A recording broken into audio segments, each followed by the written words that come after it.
Our evaporator has 3 gears. Now open the wind, the second gear, the third gear.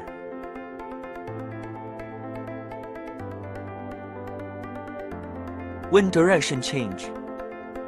Now it's blowing at the same time. Blow to people. Blow to the glass. Back to blowing at the same time. Then the internal and external wind circulates. Now this mode is internal air circulation. Turn on the external circulation light. It is external air circulation. And then the flap is coming. And this evaporator is dual mode heating and cooling.